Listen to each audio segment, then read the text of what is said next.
utari Yesu ninde utari Yesu Imana nzima.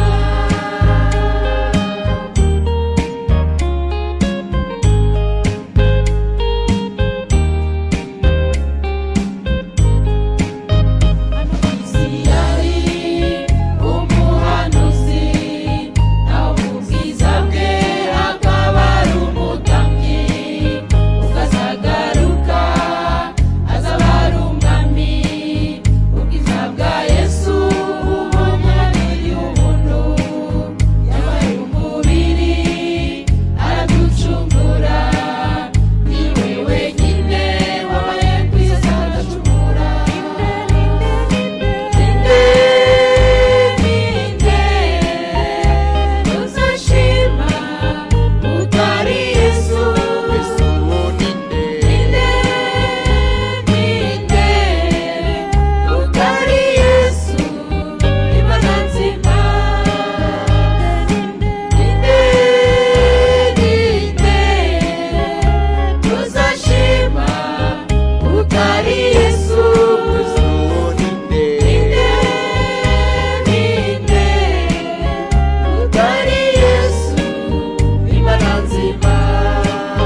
data namwe bashiki bacu fasha akanya ko kongera kubaramutsa mu izina ry'Umwami wacu Yesu Kristo.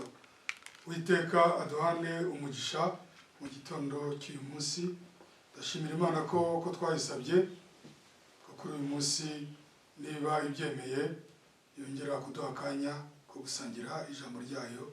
None yatwemereye yaraturinze cyumweru cyose tuba duca mu ntambara zinyuranye, ariko kubw'ubuntu bwe yaratuzigamye, aratwemereye kugira ngo twongere kuboneka imbere y'ijambo rye. Turashimira rero Imana kwiduha aka kanya. Reka dufate akanya dusabe Uwiteka kugira ngo ubwe aze ahamirize ijambo rye kandi agenderere buri wese mu baryumva kugira ngo ahabwe umugabane umukwiriye.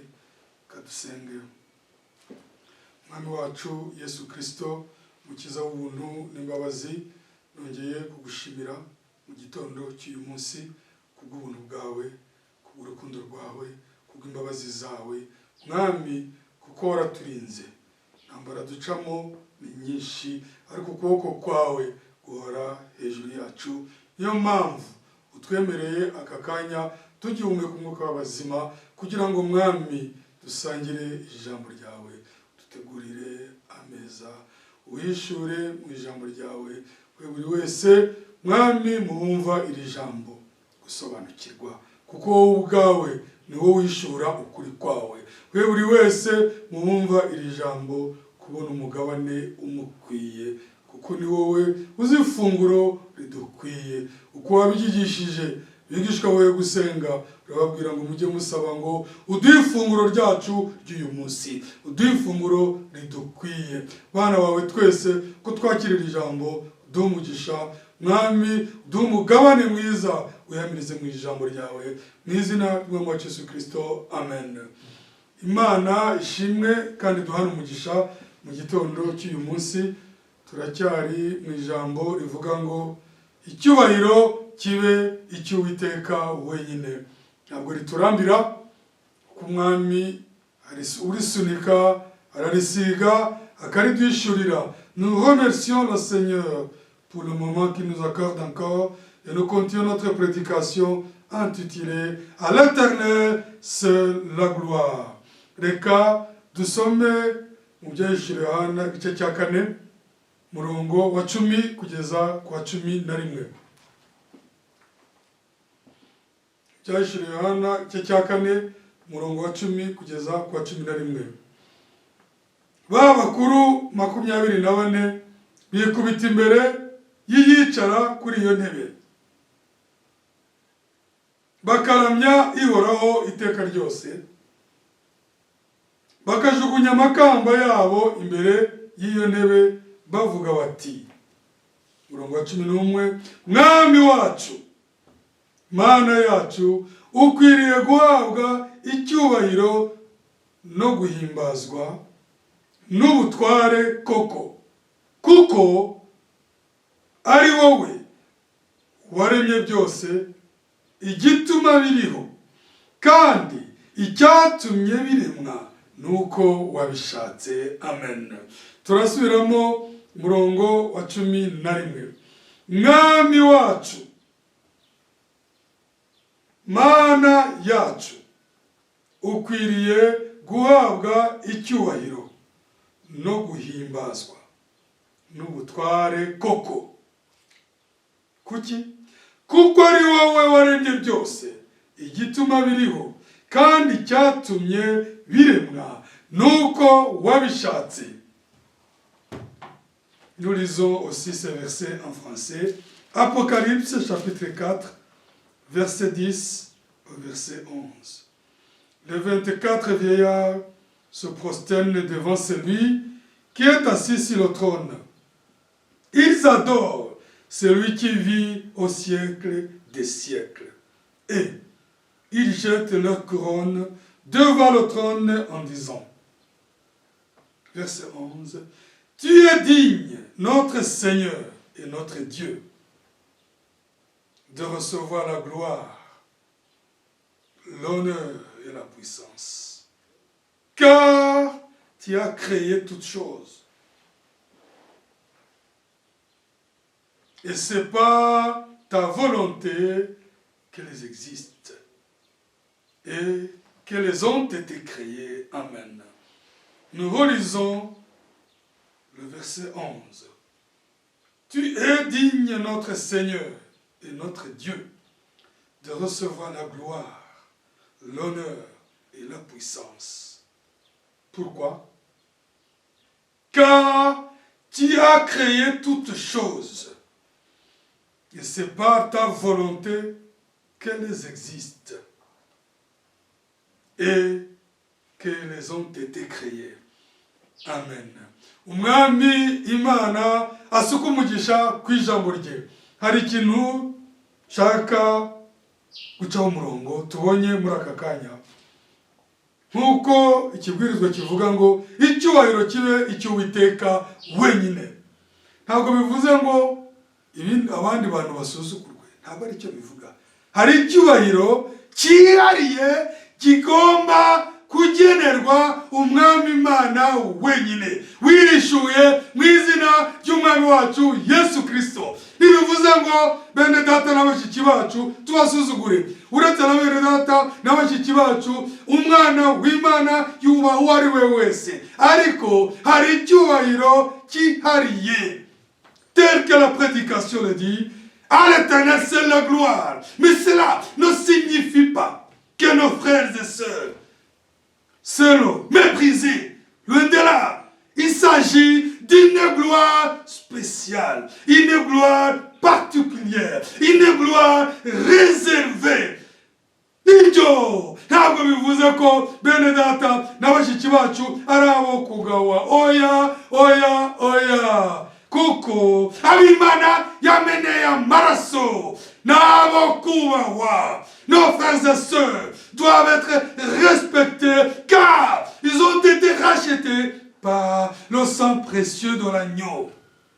Bene data bakundwa n'abashiki bacu n'abo kubahwa kuko twacungujwe amaraso y'igiciro kinini nk'uko ijambo ry'Imana ribivuga. Kandi niba hari kubaho abambere kuba bibamo n'abana b'Imana, ngize gutya ndabihamirije uko niyumva, nizeye ko namwe abana b'Imana ariko mwiyumva. Niba hari abantu bubaha n'abana b'Imana, s'il y a un peuple qui respecte les autres, c'est bien le peuple de Dieu. Les enfants de Dieu doivent avoir le respect envers les autres, pas seulement envers les croyants, même les non-croyants, tout individu. Un enfant de Dieu, c'est un fruit qu'il doit porter. Et il est simple et il se juge lui-même inférieur aux autres. C'est la parole qu'il a dit. Et il respecte tout le monde. Umwana w'Imana aba yoroheje atari ibyo kwishushanya, aba ari umuntu woroheje kandi wubaha bose. Ariko nk'uko ijambo ry'Imana ribitubwira ku rurimi rw'umugaragu w'Imana Pawulo, ngo Imana ni iya bose ariko cyane cyane ni iy'abizera. Nibyo abizera bo bafite ikindi cyubahiro umwami Imana yabahaye. Imana ni iya bose. C'est Dieu de tous, mais particulièrement des croyants. N'Imana ya bose, n'Imana yaremye bose, ariko cyane cyane ni iy'abizera. Niyo mpamvu bagenewe icyubahiro cyabo umwami Imana yahaye abana b'Imana, yahaye itorero ryayo. Ariko hari igihe abantu babicurika bagashaka icyubahiro kirusheho, icyo ngicyo kirushijeho, icyo ngicyo cyihariye n'icyo umwami wacu Yesu Kristo, n'icyo umwami Imana. Des fois, les gens veulent une gloire spéciale, compte tenu peut-être de ce qu'ils font ou de ce qu'ils sont. Mais nous l'avons entendu dans la parole de Dieu. Il est écrit par la bouche de l'apôtre Paul aux Corinthiens, chapitre 1er, verset 3, nous l'avons entendu. Qu'as-tu que tu n'as pas reçu?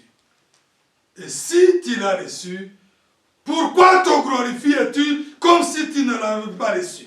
Umuntu ashobora gushaka kugira ngo ahabwe icyubahiro cyihariye bitewe wenda n'ibyatunze cyangwa n'impano z'Imana yaba afite, ariko n'iz'Imana ntabwo ari ize.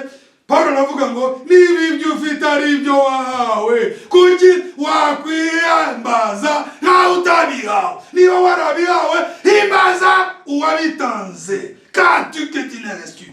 Et si tu l'as reçu, pourquoi te glorifies-tu comme si tu ne l'avais pas reçu? Le seul qui est digne d'être glorifié, c'est le donateur. C'est celui-là qui t'a donné ce que tu possèdes. C'est lui qui doit, c'est à lui qui doit revenir toute la gloire. Uriya, uduha, ibyo dutunze byose ari mu buryo bw'umwuka, ari mu buryo bw'imibereho isanzwe. Niwe wenyine ukwiye kugarurirwa icyubahiro. Ariko tugaruke ku ijambo ryacu tumaze gusoma. Revenons à notre parole d'aujourd'hui. Apocalypse 4, verset 11. Tu es digne, notre Seigneur et notre Dieu, de recevoir la gloire, l'honneur, la puissance, car tu as créé toutes choses. Voici la raison, car tu as créé toutes choses. Il est le seul créateur. Le Seigneur Dieu est le seul créateur. Quand il s'agit de créer, quand il s'agit de sauver, quand il s'agit de pardonner les péchés, quand il s'agit de délivrer, toute chose est entre sa main. Iyo bigeze ku murimo wo kurema, wo gukiza, wo gutabara, wo gukora igikorwa, niwe wenyine, nta n'umwe babangikana. Car tu as créé toutes choses, et c'est par ta volonté qu'elles existent et qu'elles ont été créées. Byaje Yohana 4:11. Mwami wacu, mana yacu, ukwiriye guhabwa icyubahiro no guhimbazwa n'ubutware koko, kuko ari wowe wenyine waremye byose, igituma biriho kandi cyatumye biremwa nuko wabishatse. Nk'uko nabivugaga mu kanya, abantu nabo kubahwa, bene data nabo kubahwa, abagaragu b'Imana nabo ni bene data nabo kubahwa, ndetse n'abandi bantu bose nabo kubahwa, kuko icyatumye Imana ibarema kabatandukanye n'ibindi biremwa nuko bafite icyubahiro yabageneye. Comme nous venions de le dire tout à l'heure, nos bien-aimés frères et sœurs sont dignes de respect. Le respect.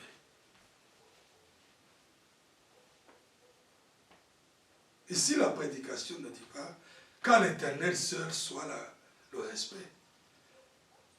C'est à l'Éternel seul la gloire. On doit différencier la gloire du respect. Le respect, le respect. Le respect est différent de la gloire. Le respect est différent de l'honneur. À l'Éternel seul, la gloire. Tu es digne notre Dieu, tu es digne notre Seigneur et notre Dieu de recevoir la gloire, l'honneur, la puissance. La gloire, l'honneur, la puissance. Il ne s'agit pas de respect. Tous les enfants de Dieu ont droit au respect. Tous les hommes que Dieu a créés ont droit au respect. Mu Kinyarwanda sinzi ko ndi bubone ijambo ryo gutandukanya ibyo bintu bibiri, gloire na respect. Byose babyita icyubahiro, kubahwa. Ariko hari icyubahiro rusange umuntu wese wiyubashye arubaha, akarusho kakaba ku bana b'Imana. Ibyo rwose umwana w'Imana, intama y'Imana adafite icyo kintu haba hajeho ikibazo.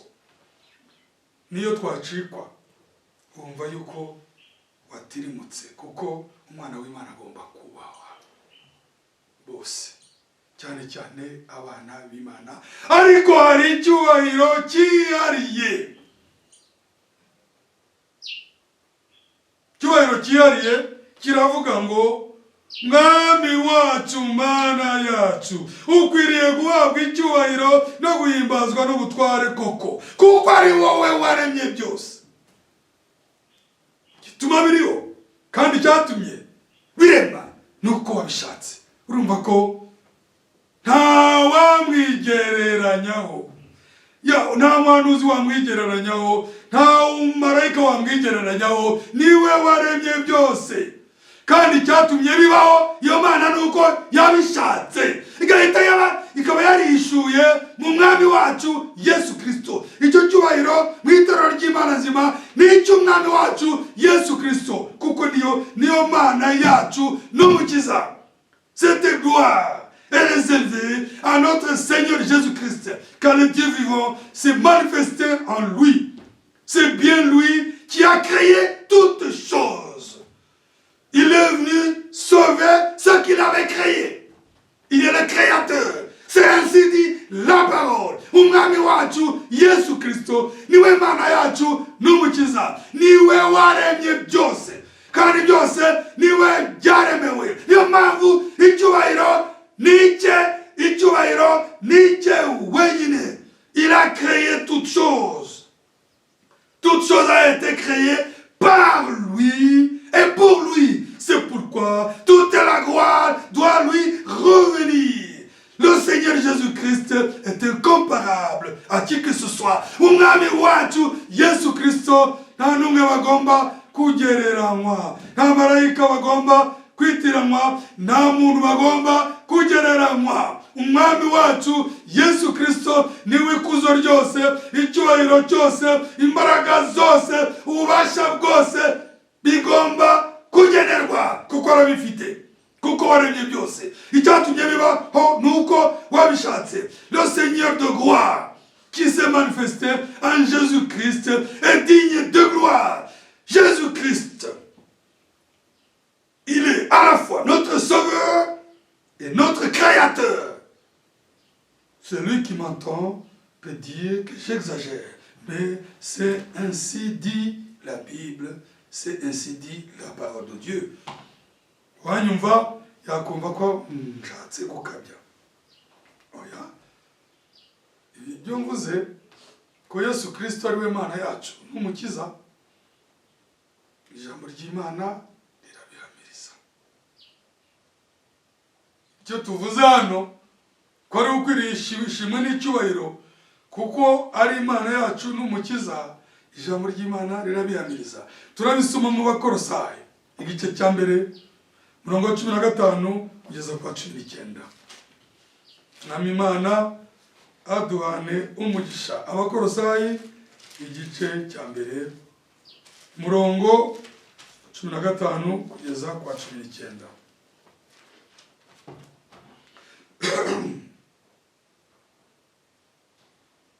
Kadero kwa 14. Ndio byiza. Uko tumaze kuvuga ko niwe mukiza wacu kandi niwe muremyi wacu. Ndabona hano muri Bibiliya mfite ikinyarwanda umutwe w'aya magambo tugiye gusoma abanditse baravuze ngo Yesu umukiza wacu niwe muremyi wa byose. Murongo 14, niwe waducunguje amaraso ye ngo tubone kubabarirwa ibyaha byacu.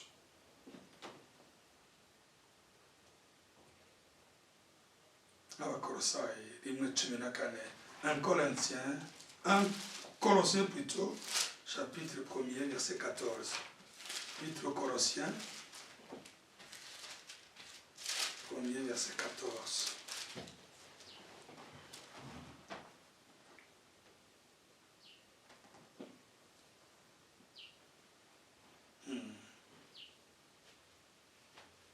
Verset 14. En qui nous avons la rédemption, le pardon des péchés. Niwe waducunguje amaraso ye ngo tubone kubabarirwa ibyaha byacu. En qui nous avons la rédemption, le pardon des péchés. Il y a deux choses. Il y a le pardon des péchés et là, la rédemption. Le pardon des péchés, c'est pour notre salut.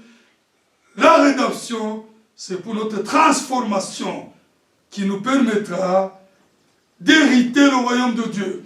La rédemption, c'est le salut total et de l'âme et du corps. Gucungurwa, nukubohorwa, kubugingo n'umubiri. Igihe cyose umwami wacu ataragaruka dutegereje gucungurwa k'umuntu wose.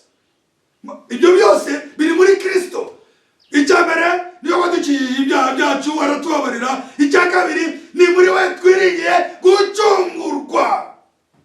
Ubu turacyaniha, ubu kamere iracyaturwanya, ariko twizeye ko watangiye umurimo azawusoza. Watangiye umurimo mwiza azawusoza. La rédemption, gucungurwa. Ibyo biri gucungurwa. Gucungurwa tubisanga mu Batesalonike ba mbere 5.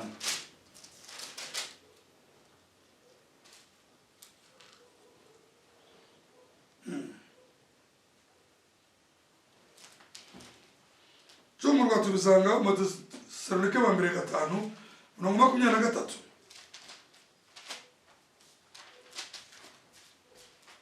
Niwe watubabariye ibyaha byacu kandi niwe waducunguye.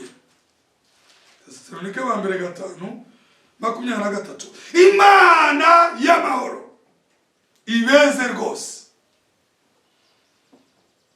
kandi mwebwe ubwanyu n'umwuka wanyu n'ubugingo n'umubiri byose birarindwe bitazabaho umugayo ubwo umwami wacu Yesu Kristo azaza. Murongo 24. Ibahamagara niyo kwizerwa no kubikora izabikora. 1 Thessaloniciens chapitre 5 verset 23 et verset 24. Que le Dieu de paix vous sanctifie lui-même tout entier.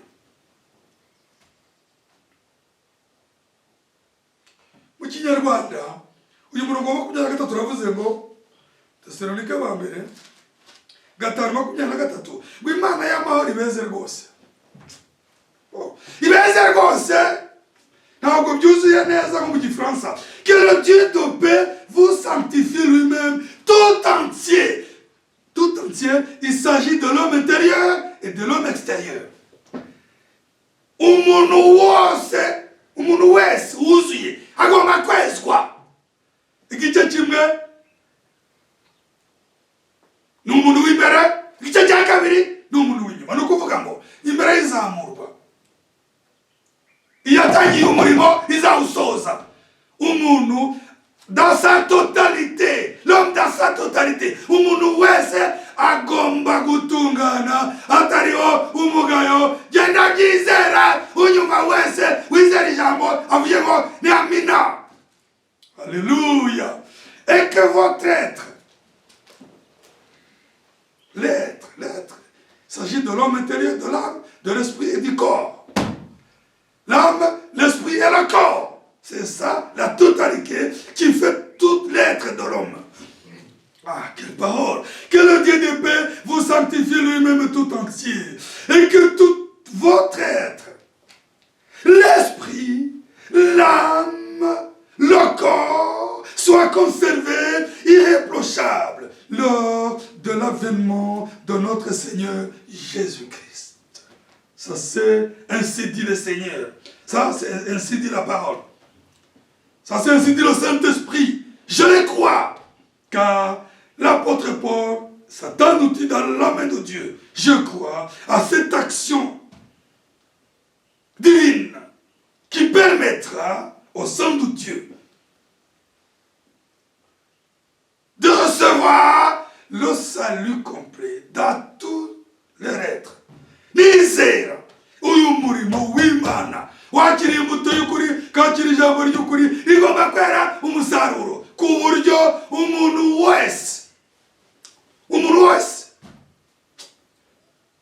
dans tout votre être, muri mwese la totalité, umwuka, ubugingo, umubiri bigomba kurindwa bitagira ikizinga kubw'umunsi w'umwami wacu Yesu Kristo, kuko azatwara abera be. Ni Uwiteka aravuze, tuvuge ngo amina, kandi icyo wizeye bikubere nk'uko wizeye. Genda byizera nambari k'umurimo, niyo mpamvu ijambo ry'Imana ribwirizwa. Que le Dieu de paix vous sanctifie lui-même tout entier, et que tout votre être, Mana y'amahoro, ibeze ubwayo mu ngingo zanyu tout entier, uko wakabaye, et que votre être, kandi mwebwe uko muriho, agahita asobanura l'esprit, umwuka, l'âme et le corps, haba umwuka, haba ubugingo n'umubiri, soit conservé irréprochable, birarindwe bitagirikaho bitagaragaraho umugayo, lors de l'avènement de notre Seigneur Jésus-Christ, kubw'igihe cyo kuza k'umwami wacu Yesu Kristo, ubwo azaza azasanga ako gakiza kuzuye kari mu ihanga rye. Iyo ni amina. Quand il viendra, il trouvera ce salut complet dans son église épouse. Makumyabiri na kane verset 24 hari isezerano ryiza cyane. Tesalonike wa mbere 5:24. Ibahamagara niyo kwizerwa no kubikora izabikora.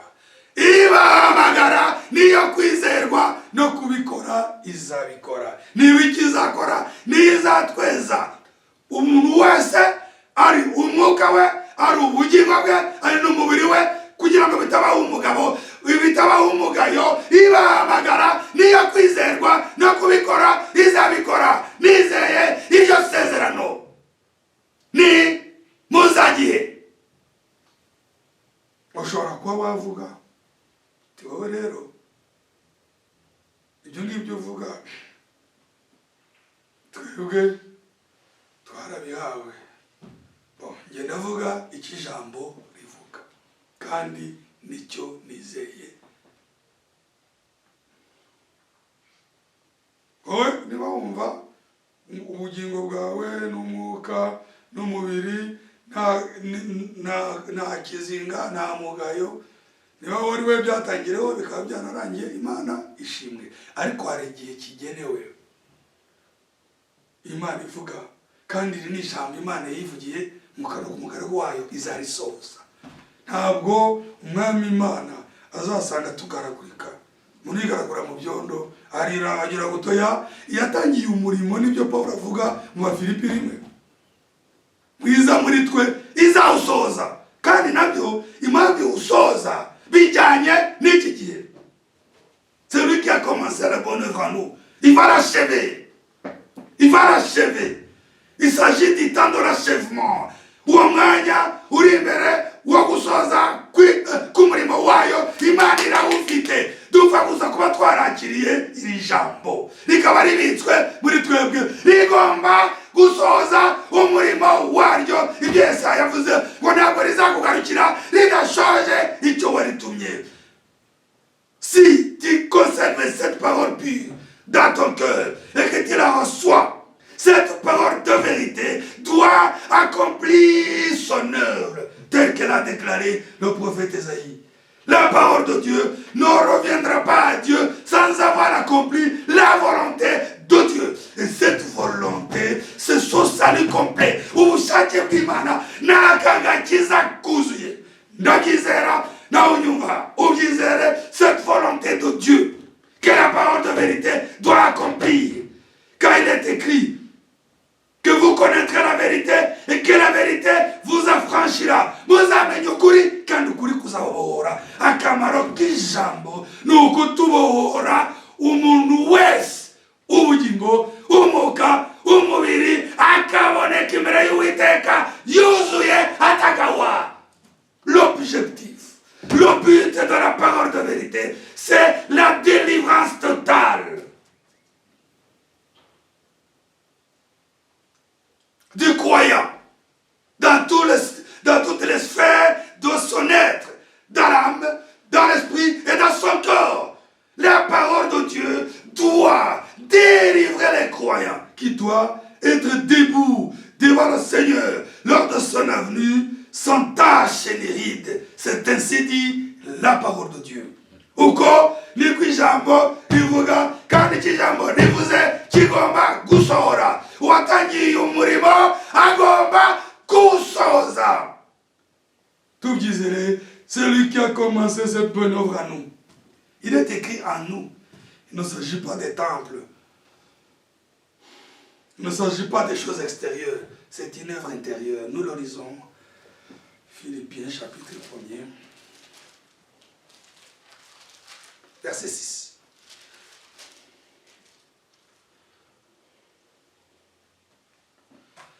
Turabisoma mu Bafilipi 1 murongo wa 6.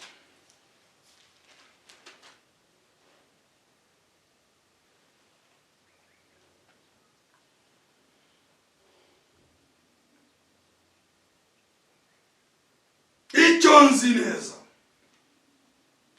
rwose ntashidikanya. Hano harimo ubuhamya bukomeye cyane. Icyo nzi neza, kumenya neza urumva ko kabisa ari biba bikomeye rwose. Paulo avuga ngo icyo nzi neza, akongeraho ngo rwose arimo gushimangira ntashidikanya. Ibikurikira natwe tubifate dutyo kuko nawe yumvaga ari ukuri. Icyo nzi neza rwose ntashidikanya nuko yatangiye umurimo mwiza muri mwe izawurangiza rwose. Yatangiye umurimo mwiza muri mwe izawurangiza rwose. Ni umurimo w'imbere, ntabwo ari umurimo w'ibyo turebesha, ibyo twita umurimo w'Imana. Ngo urusengero ni rwiza, intebe sawa, ntabwo turarufite, c'est bon. Ariko ibyo byose ntibizasigara. Ariko umurimo Imana isohoza, Imana ikora, ni umurimo utazasigara hano, ni umurimo uzataha. Ibindi byose bizashira, ariko Imana yitwararitse umurimo wayo, umurimo w'imbere. Le Seigneur Dieu se soucie de l'œuvre intérieure, l'œuvre qui ne périra pas, l'œuvre qui ne restera pas, mais l'œuvre qu'il prendra lui-même. Imana yitaye ku murimo w'imbere, umurimo w'agaciro, umurimo utazashira, umurimo ubwe azatwara. Icyo nzi neza rwose ntashidikanya nuko yatangiye umurimo mwiza muri mwe izawurangiza rwose kugeza ku munsi wa Yesu Kristo. Munyumve neza, ni umurimo ufitanye isano. Uyu munsi wa Yesu Kristo ni ukuza gutwara umugeni we. Hari umurimo agomba kuzuza kugira ngo izamurwa ribe. Twebwe turi muri iki gihe cya nyuma, akaba ari twe yashimye ko aho dusorezamo. Wambaza uti none kubasinziriye ko abatabagene bava muri uwo mubiri ni umurimo w'Imana.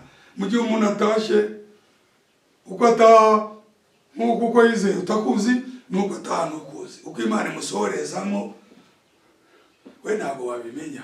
Werera turavuga ibyo abariho, ariko kuri bene data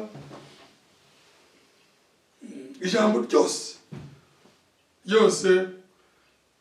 bene data bashaka kuva muri uyu mubiri.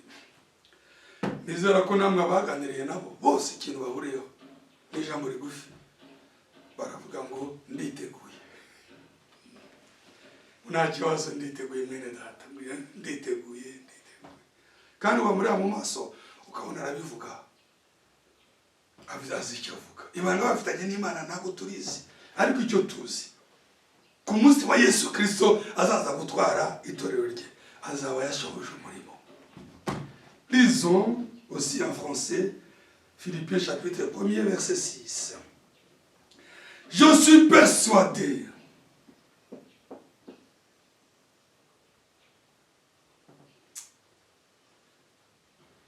que celui qui a commencé en vous cette bonne œuvre la rendra parfaite pour le jour de Christ. Mu Kinyarwanda baravuga ngo icyo nzi neza rwose ntashidikanya nuko yatangiye umurimo mwiza muri mwe izawurangiza rwose kugeza ku munsi wa Kristo. Ntabwo ari ukugeza, ni ukubera. C'est la cause, la raison qui oblige le Seigneur d'accomplir cette œuvre, c'est le jour de Christ, c'est l'enlèvement. En français, c'est bien clair. Je suis persuadé que celui qui a commencé en vous cette bonne œuvre la rendra parfaite pour le jour de Christ.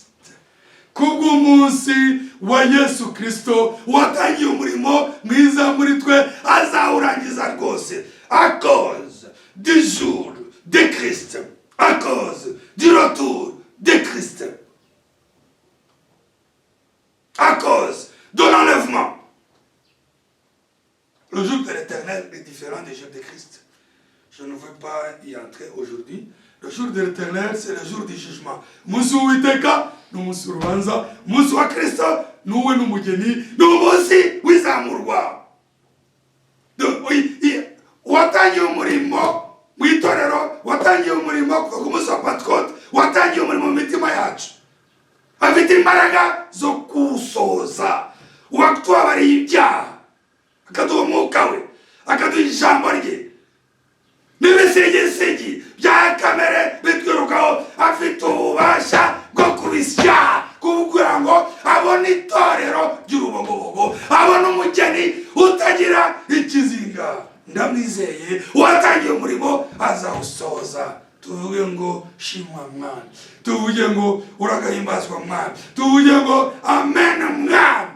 Oh, koko sijye bakubwiye ngo utangire umurimo muri jye, niyo mpamvu nta n'icyabuza ko uwusohoza. Disons, rendons gloire au Seigneur, remercions le Seigneur.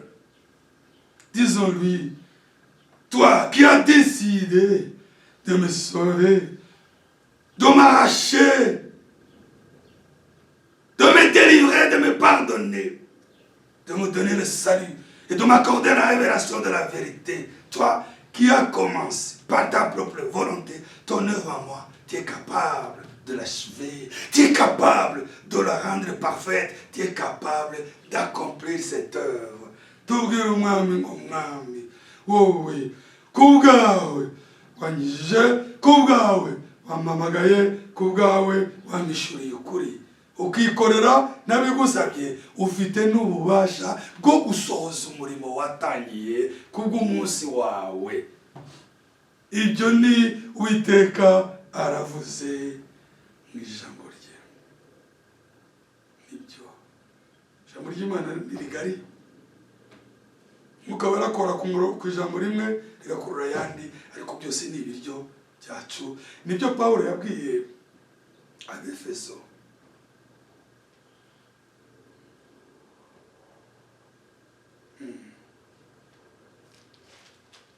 Abefeso igice cya 5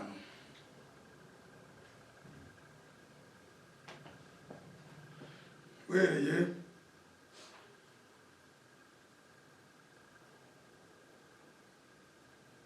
umurongo wa 25 kugira ngo tubyumve neza. 26 na 27. Ephésiens chapitre 5 du verset 25 au verset 27.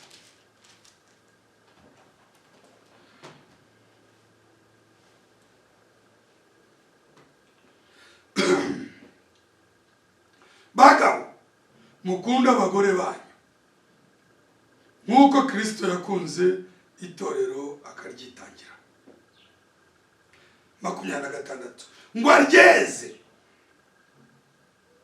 amaze kuryogesha amazi y'ijambo rye n'ijambo rye. Kinyarwanda baba sanga bavuga ko amazi n'ijambo ari ibintu bibiri, mu Gifaransa turabibona ngo aryeze amaze kuryogesha amazi n'ijambo. Amazi ni ayahe? Ijambo ni irihe? Cyo ni ikibazo. Mu Gifaransa baragisubiza aryishire 27 rifite ubwiza, amen, ridafite ikizinga cyangwa umunkanyari cyangwa ikintu cyose gisa gityo, ahubwo ngo ribe ryera ridafite inenge. Aryishire birerekana izamurwa, aryishire birahura n'ijambo tumaze gusoma.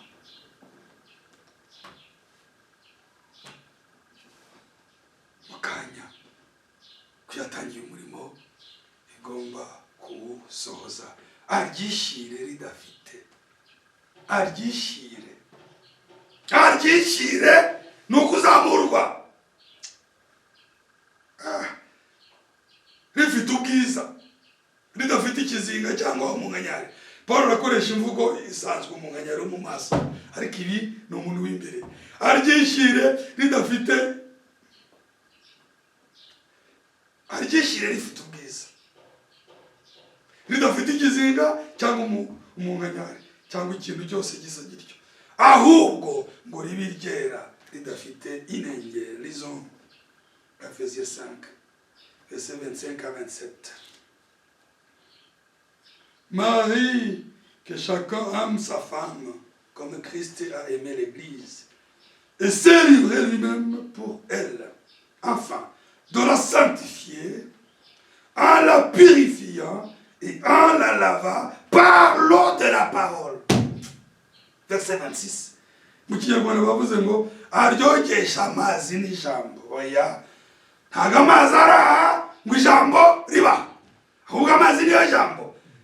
Nous le voyons en français, verset 26. Afin de la sanctifier en la purifiant, kugira ngo aryeze aryogesha et en la lavant aryuhagiza par l'eau de la parole. Donc cette eau, c'est la parole de vérité. C'est une eau pure qui nous lave. Aussi longtemps que nous avons cru, accepté la parole de vérité, cette parole doit accomplir son œuvre. Pas partiellement, mais d'une façon complète.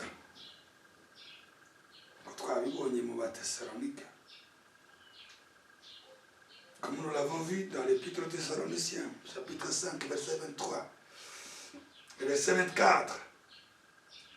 Il s'agit de l'être entier qui doit être délivré. Et le verset 24 dit, c'est lui qui vous a appelé fidèle et il l'accomplira. Quelle promesse! Nk'uko twabibonye mu Thessalonike ba gatanu murongo 23-24 ko agomba gucungura umuntu wose, umwuka, ubugingo n'umubiri. 24 agasohoka isezerano rw'ibahamagara niyo kwizerwa no kubikora izabikora. Turavuga amina kuri iryo jambo. Ubu si ikibwirizwa ko ari kirekire, ariko nibyo tumaze kurya nabyo biratuma bitumereye neza. Byanga byakunda turagaruka mu Bakolosayi rimwe twari tugisoma gusa kuri 15. Mwuka wera ahita atwohereza mu ijambo rye. Niyo mpamvu ijambo ry'Imana ntabwo rizatunanira. Twari tugisoma Abakolosayi 15 duhita twoga mu ijambo kubera ko umwuka wera niwe gira ijambo. Ntabwo ibyo ngibyo dusomye ntabwo biri hano handitse, ariko biri mu Mana, kandi iyo Mana ibiri mu muvuga butumwa. Niyo mpamvu ijambo ry'Imana ntabwo rizaturusha, ntabwo rizatunanira.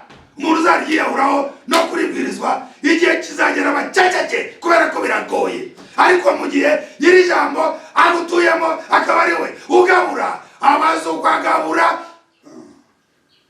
Ntabwo umuntu yazana ikigahunga, nubwo yazana ikigahunga cy'ibiro 20 ngo tereke imbere y'abantu ngo ni murye. Hano gahunga, hano renga, hano ivi, hano agasozi, agacyahiye, ugabura azuko akora. Namashimira Imana igabura ijambo ryayo. Abana b'Imana, itoro ry'Imana nzima ntabwo tuzicwa n'inzara.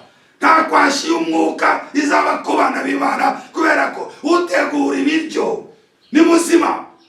Umushumba wa Dawidi muri Zaburi 23 utegura ameza ni muzima, none ututegurira tuzishima, tuzanezerwa, tuzarushaho kuva mu bwiza tujya mu buru twangize gutya, tuzarushaho kuva mu kwera tujya mu kwera, tuzarushaho gutungana kugeza igihe umuntu wese acungurwa ntagire defo na no, akaba chef d'œuvre kuko Yesu Kristo nawe ari chef d'œuvre. Umuntu wese akaba umurimo utunganye kuko umujyana agomba kuba chef d'œuvre, umujyana agomba kuba umurimo utunganye, umurimo wuzuye kuko n'umukwe ari umurimo utunganye, ari umurimo wuzuye. Ibyo ni ijambo ry'Imana ribivuga kandi turabyizera. Comme l'époux est un chef d'œuvre, comme l'époux est parfait, comme l'époux est une œuvre accomplie selon la volonté de Dieu, mêmement l'épouse doit être un chef d'œuvre, une œuvre qui accomplit, une œuvre sans fissure, une œuvre qui ne nécessite aucune correction, une œuvre parfaite. Umugeni agomba kuba umurimo wuzuye udasaba gusubirwamo no gukosorwa. Umukwe azareba akavuga ngo impanda ikwiye kuvuga. Umurimo wuzuye, intore zose zaraje kandi zose zageze ku gutungana, nta gisigaye keretse ubukwe, nta gisigaye keretse gutaha. Haleluya! Umwami Imana aduhane umugisha. Ni byiza cyane. Que le Seigneur Dieu nous bénisse ensemble. L'œuvre de Dieu doit être accomplie. L'œuvre de Dieu, tel qu'il l'a conçue, doit être achevée, doit être parfaite. Et cette œuvre-là, c'est son épouse. Murimo w'Imana, uko yawugennye, uko yawuteganije, ugomba kuzura, ugomba gutungana. Kandi uwo murimo nta wundi ni umugeni we. Iri jambo ryananiye kurirenga kandi naho twahasoreza. Ntabwo ari ngiye utegura ifunguro, utegura ifunguro n'umwami w'abami. Niyo mpamvu katurigumeho gatoya byashyure 19.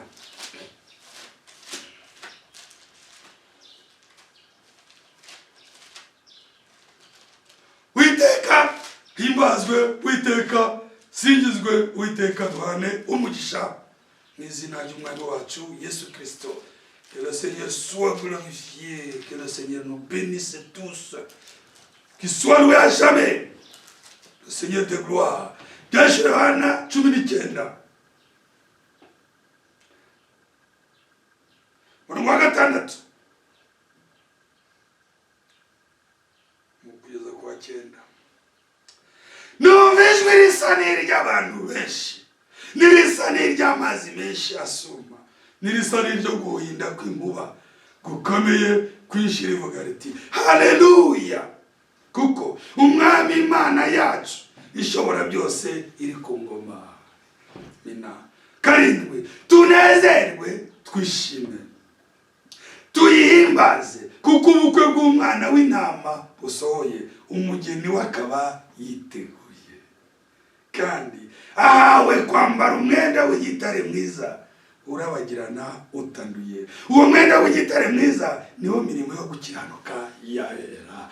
Iri jwi ry'izi ngabo zo mu ijuru zabonye umugeni yuzuye, zabonye umugeni yambaye gukiranuka, ikanzu yera n'imirimo yabera. Riravuga ngo tunezerwe twishime tuyihimbaze kuko ubukwe bw'umwana w'intama busohoye. Iri nizamurwa, umugeni we akaba yiteguye. Iki gihe umugeni agomba kukigeramo kandi ahawe ntabwo ari ibyo umuntu yiha, kandi ahawe ibyo mu bice umurongo, kandi ahawe ntabwo ari imirimo iyi yacu twishakaho, kandi ahawe uwo nguwo utanga niwe twizeye, kandi ahawe kwambara umwenda w'igitare mwiza urabagirana utanduye.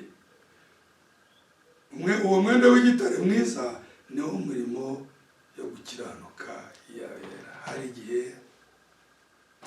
iri jambo rigomba gusohora, ubwo bw'umwana w'intama bukaba busohoye, umugeni akaba ari tayari, ateguwe, ahawe. Apocalypse 19, verset 6 au verset 9.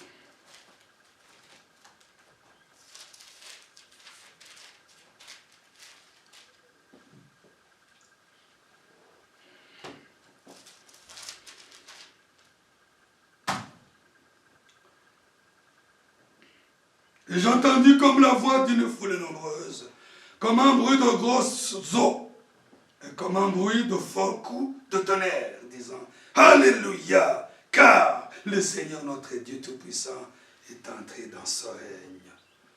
Verset 7. Réjouissons-nous, soyons dans l'allégresse et donnons-lui gloire.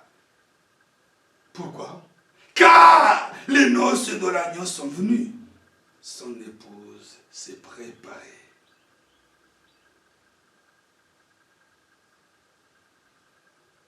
Verset 8. Et il lui a été donné de se revêtir d'un fin lin. Il lui a été donné. Ce n'est pas elle qui se fabrique cette robe de noces. Non, c'est une robe qui lui a été donnée. Verset 8. Et il lui a été donné de se revêtir d'un fin lin éclatant, pur, car le fin lin, ce sont les œuvres justes des saints. Mais ces œuvres, lui, ont été données. Il lui a été donné. Il faut souligner, ce ne sont pas des œuvres personnelles. Ce sont des œuvres qui viennent de Dieu. C'est le Seigneur qui rendra capable à cette épouse bien-aimée de vivre cela. Et je le crois. Verset 9. L'ange me dit, écrit, heureux ceux qui sont appelés au festin des noces de l'agneau. Alléluia. Ceux qui ont l'invitation, ceux qui ont entendu la trompette, ceux qui ont reçu la parole de l'heure, ce sont ceux-là qui sont conviés au festin des noces de l'agneau. Puis il me dit, ces paroles sont les véritables paroles de Dieu. Hahirwa abatorewe gutaha ubukwe bw'umwana w'intama. Arambwira ati ndikuti hahirwa abatorewe nibyo ubukwe bw'umwana w'intama. Kandi ayo ni amagambo y'ukuri kw'Imana. Nari mvuze ikosa ntabwo ari kubutaha. Twatorewe ubukwe, ababutaha ntabwo bari umugeni, abantu bataha ubukwe si b'umugeni, ntabwo ari ukubutaha. Abamarayika bazaba bahari, ariko twe twatorewe ubwo bukwe ngeze gutya. Hahirwa abatorewe ubwo bukwe. Ntabwo tuzagira agakiza gacagase. Ijambo rimaze kubitwereka, ibyo bifata ukwizera kwawe, nta gakiza gacagase, ni agakiza kuzuye. Tesalonike ya mbere 5:23 na 24 ubishyire hano. Watu wowe utuhamagara niyo kwizerwa no kubikora izabikora. Abafilipi 6 watangiye umurimo mwiza muri twe azawusoza. Uyu mwenda n'umugeni ntabwo uzava ku isoko, uzava tuzawuhabwa. Iyo ni amina y'ijambo tugize gutya. Iduhamagara niyo kwizerwa no kubikora izabikora. Uyu mwambaro ijambo riravuze ngo ntabwo ari igitambaro, ni ubwiza bw'imirimo y'abera abandi batakwigana. Abefeso 2. Amaherezo turasoreza kuri iri jambo bindi no utaha. Abefeso 2. Nous allons finalement nous arrêterons par cette merveilleuse parole. Comme le Seigneur l'a voulu, comme on a bishatse.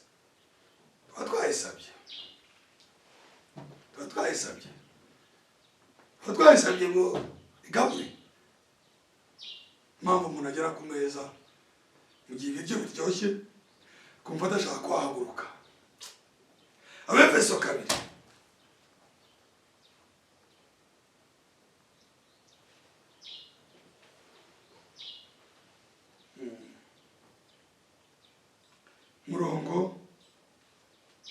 wa 8 kugeza kwa 10.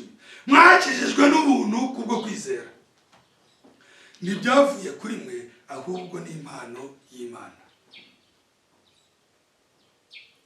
Mwakijijwe n'ubuntu kubwo kwizera. Kuvuga kugira ngo tukizwe habanza kwizera. Kugira ngo twizere nanone ngo si gahunda yacu, ni kubw'ubuntu, ni impano. Ni impano y'Imana. Murongo wa 9, ntibyavuye no ku mirimo, kugira ngo hatagira umuntu wirarira. Iyi mirimo bavuze ni yacu, ni ijyana no kwirarira. Imirimo umuntu yikorera ijyana no kwirarira, ijyana no kwiyemera. Ntibyavuye no ku mirimo kugira ngo hatagira umuntu wirarira. Kwirarira no kwiyitirira, kumva yuko hari icyo icyo. Murongo wa 10, kuko turi abo yaremye, ituremeye imirimo myiza muri Kristo, iyi Imana yiteguriye kera kugira ngo tuyigendere. Iyi ni ya mirimo y'umugeni Imana yayiteguye, birahura n'ijambo ngibamagana yo kwizerwa no kubikora izabikora. Imana yaduteguriye iyo kanzu, Imana yaduteguriye uko gukiranuka, Imana yaduteguriye iyo mirimo, Imana yaduteguriye ubwo bwiza butagira ikizinga, ni nayo izabutwambika.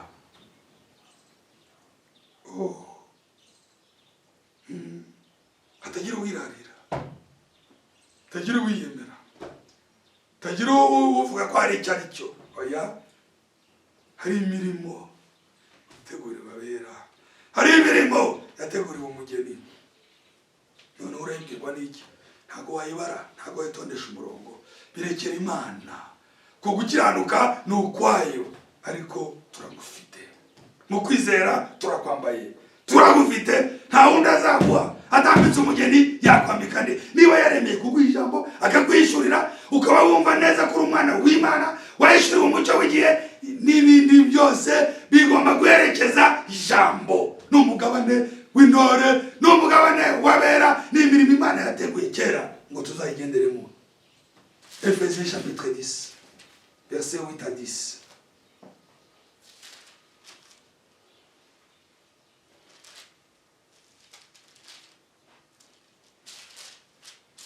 Ephésiens chapitre 2, versets 8 à 10. Car c'est par la grâce que vous êtes sauvés, par le moyen de la foi. Et cela ne vient pas de vous, c'est le don de Dieu. Ce n'est point par les œuvres, afin que personne ne se glorifie. Il s'agit des œuvres personnelles des hommes. Ce n'est point par les œuvres, c'est le verset 9, afin que personne ne se glorifie. Si quelqu'un se glorifie de ses œuvres, alors il ne reconnaît pas l'œuvre de Dieu, car il se glorifie en sa propre personne. Verset 10, car nous sommes son ouvrage.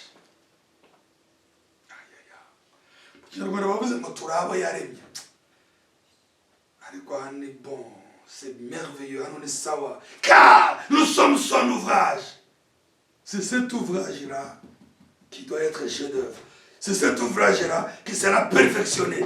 C'est cet ouvrage-là qui appartient au Seigneur, qu'il va perfectionner, car nous sommes son ouvrage, ayant été créés en Jésus-Christ pour de bonnes œuvres, pour de bonnes œuvres que Dieu a préparées d'avance, afin que nous les pratiquions, car nous sommes son ouvrage. L'Église du Dieu vivant, l'épouse de Christ est l'ouvrage de Dieu. Cet ouvrage doit être un chef-d'œuvre, tel que l'époux a un chef-d'œuvre, sans défaut. L'épouse aussi doit être amenée à la perfection, car c'est l'œuvre de Dieu. Et vous le savez, que l'épouse doit ressembler à l'époux. Nous lui ressemblerons, car nous le verrons tel qu'il est. C'est dans 1 Jean chapitre 3, verset 1er au verset 4. Nous lui ressemblerons. Ayant été créés en Jésus-Christ. Pour de bonnes œuvres que Dieu a préparées d'avance, afin que nous les pratiquions. Il ne s'agit pas des œuvres personnelles. Il ne s'agit pas des œuvres par lesquelles les hommes se glorifient. Il s'agit des œuvres que Dieu a créées pour nous. Et quand il l'a accompli pour nous, c'est à lui que nous rendons gloire. Iyi mirimo myiza yo gukiranuka irahura n'ibyashiriwe 19 byatumye abamarayika bahimbaza ngo tumuhe icyubahiro. Umugeni we ariteguye yambaye umwenda w'igitare mwiza. Ngo kandi uwo mwenda w'igitare mwiza ni imirimo yo gukiranuka iyabera. Iyo mirimo nikomoka ku Mana, iyo mirimo niremwa n'Imana, iyo mirimo ahubwo binaruta niyateguwe n'Imana. Ces œuvres proviennent de Dieu. Ces œuvres, hein? C'est très merveilleux car ces œuvres ont été préparées d'avance. C'est en directe connexion avec cette parole de 1 Thessaloniciens 5 qui dit que 5:24, c'est lui qui vous a appelé est fidèle, c'est lui qui accomplira. Ce sont ses œuvres et c'est lui qui va nous revêtir. Imirimo niyo yaduteguriye ngo tuzayigenderemo, ni nawe uzayitwambika. Ni nako biri no mu bisanzwe umugeni yambikwa n'umukwe. Uwambuye Yosuwa w'ibicocero muri Zakariya 3, Satani amaze kumurega, Imana igategeka ngo ndategetse ngo mumwambure iyo myenda y'ibizinga, mumwambike umwenda w'umunsi mukuru. Uwambuye Yosuwa katuwasome jambo ryanze gucika, ariko buri Imana ifite impamvu. Zakariya 3.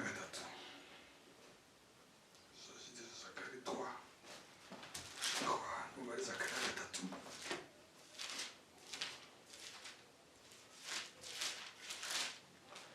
C'est par là que nous allons clôturer. Colossiens chapitre 1er, verset 15 à 19. Si le Seigneur le veut, rendez-vous la prochaine fois. Bakolosayi 1:13-19. Imana nibishaka ndabatumiye tuzagaruka ku cyumweru gitaha. Ntabwo tuvanga hano, kadufate ifunguro turirye dusenge.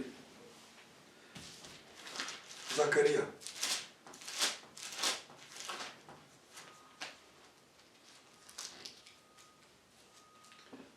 chapitre 3.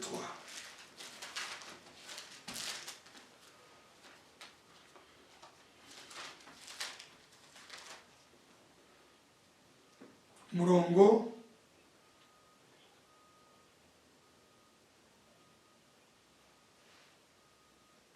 wa mbere kugeza kwa 5. Turasoreza kuri ibyanditswe. Maze anyereka Yosuwa umutambyi mukuru ahagaze imbere ya marayika w'Uwiteka, na Satani ahagaze iburyo bwe ngo amureke. Ntakindi akora uriya. Murongo wa 2, Uwiteka abwira Satani ati, Uwiteka aguhane yewe Satani, niko ku Uwiteka watoranije Yerusalemu aguhane. Ni ibintu bitangaje.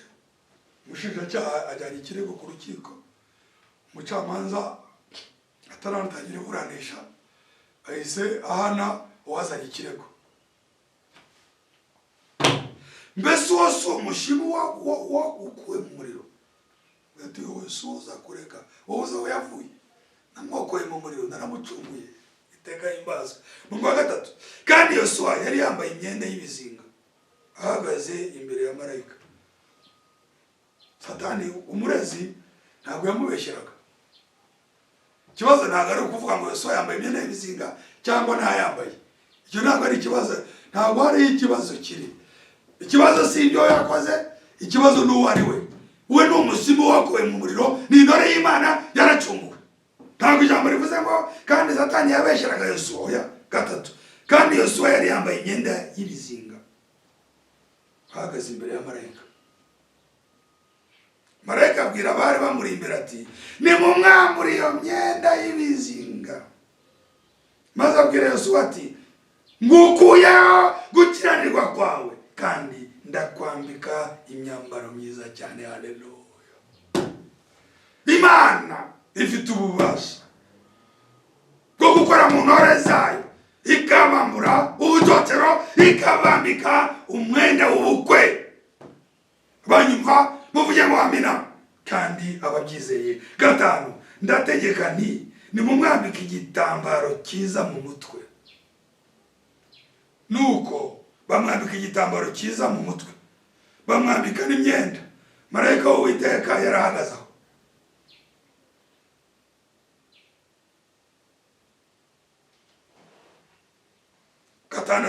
Marayika w'Uwiteka ahamiriza Yosuwa cyane ati Uwiteka Nyiringabo aravuze ati nuko nugendera mu nzira zanjye kandi ukitondera ibyo nagutegetse, nawe uzaca inzu yanjye imanza n'ibikari byanjye uzabirinda, nanjye nzagushyira mu byegera muri aba bahagaze aho.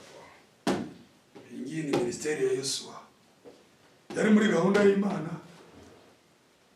Amafuti ye n'amakosa ye n'ibizinga by'imyambaro ye ntabwo byahindura gahunda Imana imufitiye.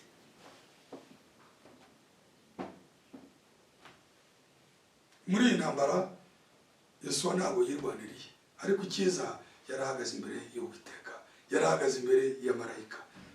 Abana b'Imana nta handi twahungira mu gihe twizeye umwami wacu Yesu Kristo. Iwacu ni mu ijambo. Imizigo yacu yose tuyitereke imbere y'ijambo. Mu gihe ijambo rimanutse ujye imbere yaryo, rikwambure, rikwambike, rigucyahe, rikukoze icyo dushaka, icyo tuzi no kwijambo ry'Imana rizadukiza. Lisons Zacharie 3 verset 1er au verset 6. Il me fait voir Josué, le souverain sacrificateur, debout devant l'ange de l'Éternel. Et Satan, qui se tenait à sa droite pour l'accuser. Verset 2. L'Éternel dit à Satan, que l'Éternel te réprime. Satan, que l'Éternel te réprime, lui qui a choisi Jérusalem. N'est-ce pas là un tison arraché du feu? Donc Josué, c'est un tison arraché du feu. Josué a été arraché par le Seigneur du feu. Il ne peut pas y retourner. Verset 3. Or, Josué était couvert de vêtements sales et il se tenait devant l'ange. Debout devant l'ange. Il se tenait debout devant l'ange.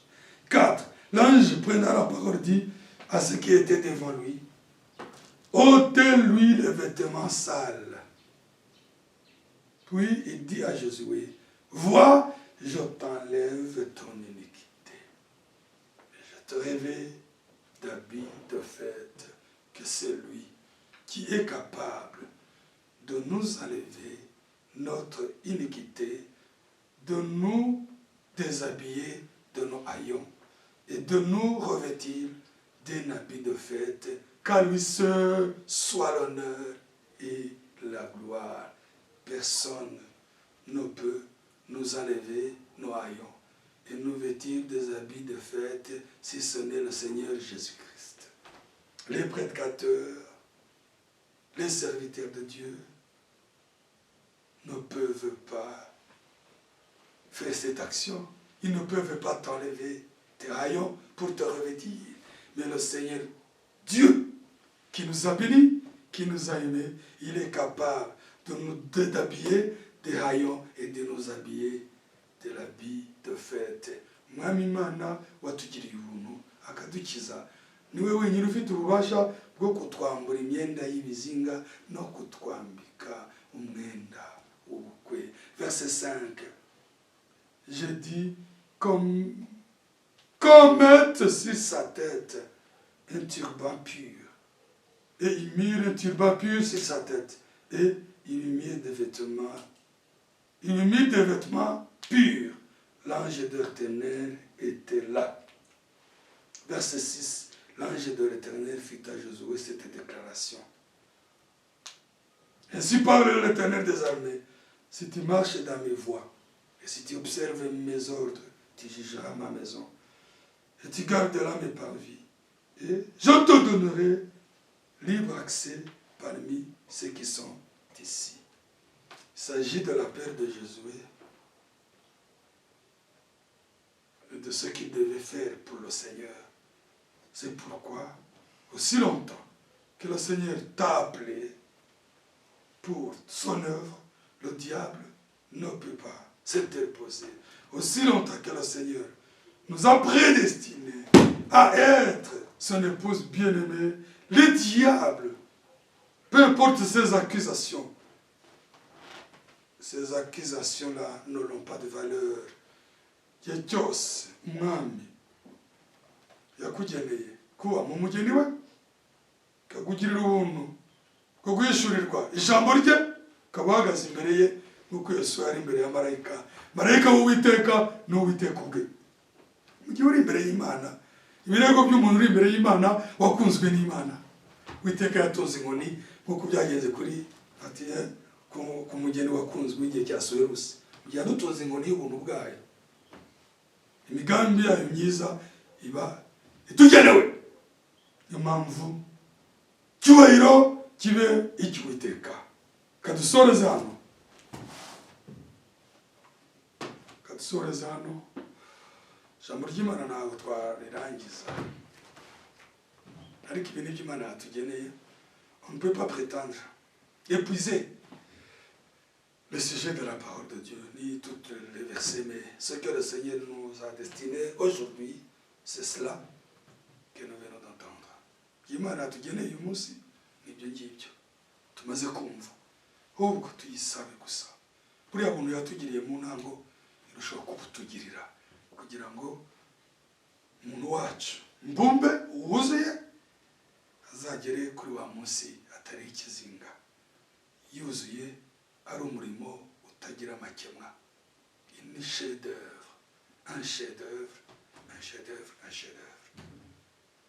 L'époux-parole, épouse-parole. L'époux glorifié, l'épouse glorifiée. Pourquoi? Wuzuye ubwiza, umugeni wuzuye ubwiza. Car l'épouse doit ressembler à l'époux, kuko umugeni agomba gusa n'umukwe. Ibyo ntabwo twabyishoboza, ariko mwibuke ijambo riri mu Thessalonike wa mbere 5:24. Nous ne pouvons pas, par nous-mêmes, parvenir à cette position de perfection, mais souvenez-vous de la parole de 1 Thessaloniciens 5:24. Celui qui vous a appelé est fidèle, et c'est lui qui l'accomplira. Uwabahamagaye n'uwo kwizerwa, kandi niwe uzabisohoza. Kadusenge Imana. Umwami wacu Yesu Kristo, mukiza w'ubuntu n'imbabazi, ndagushimiye cyane n'umutima wanjye wose kubw'ijambo ryawe. Mwami, iyo umaze kuvuga nta kindi dukora uretse gupfukama tukakuramya. Iyo umaze kuvuga twebwe abakiriye ijwi ryawe, gikurikiraho no kugusaba Uwiteka Mana yacu, cyo ngusaba dusohoreze ijambo ryawe. Kugaruka kwawe kwavuzwe kera ko kwegereje, ariko ubu kuregereje kuruta igihe Mwami twizereye. Ndagusaba kugira ngo murimo wuzuye, agakiza kuzuye, mwuka wacu, ubugingo bwacu n'umubiri, Mwami ubwawe usohozemo umurimo wawe wo gucungura.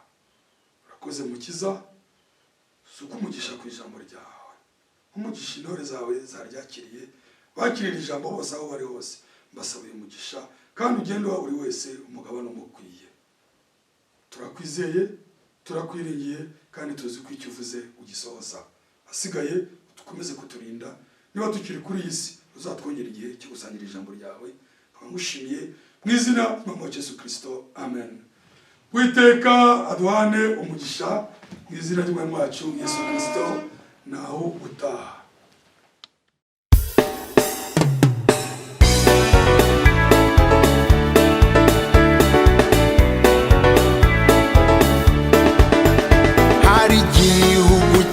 Twasezeranijwe iyo nkirebye kiranezeza, mbega nshuti yanjye urakifuza, abera batashe bakikiteze. Benshi bazaririmba ishimwe ryiza bicaranye n'umwami w'abami, bazava iburasirazuba abandi bava iburengerazuba, bazava mu majyepfo na ruguru, abo ni umugeni wa Yesu.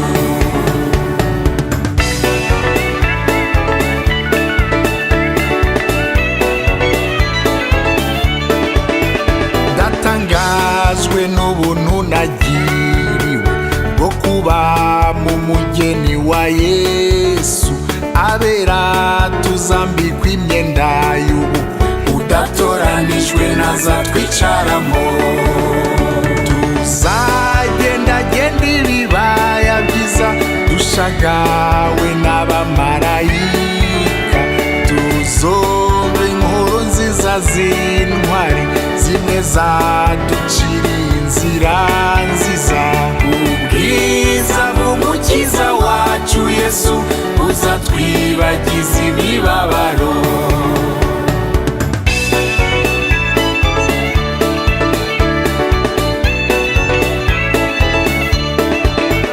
Tuzumve inkuru nziza za Dawidi, Eliya, Yoshuwa na Kalebu, ukuntu babaye intwari cyane, mbega mwene data uzaba uhari.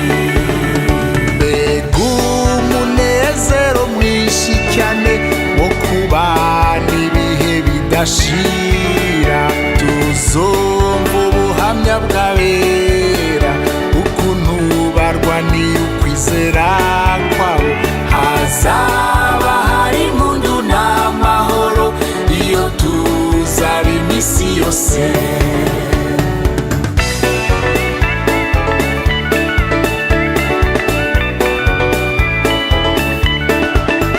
Ikindi gihebuje mwene data n'ugutura i Yerusalemu nshya, itatse amabuye y'igiciro cyinshi, ibyishimo bizaturenga. Mbega umunezero mwinshi cyane, gusangira hamwe vino nziza